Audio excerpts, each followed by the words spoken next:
Naitwa Angela Mlole, ni daktari bingwa wa patholojia na nafanya kazi katika taasisi ya saratani ya Ocean Road. Na niko hapa katika the first Tanzania Liver Cancer Conference. Nilivutiwa kwanza na hii theme kwamba kwanza ni mkutano wa kwanza ambao umefanyika kwa ajili ya kuongelea kuhusu tatizo la saratani ya kansa ya ini, ambao tunaona kwamba ni tatizo kubwa sana ambalo linawaathiri watu wengi siku hizi, na hasa katika watu ambao wana umri mdogo.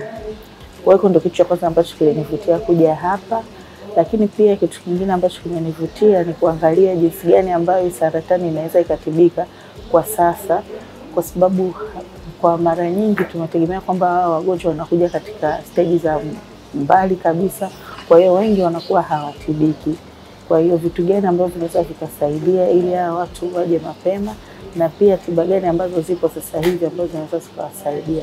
Lakini ukiacha katika upande wa tiba tu, lakini hata katika upande wa kufanya kwamba kujua kwamba huyo mtu tayari ana saratani ya ini. Mkutano umekuwa mzuri mpaka sasa, maandalizi ni mazuri na tunategemea kujifunza zaidi na zaidi na katika mikutano ijayo huko mbeleni.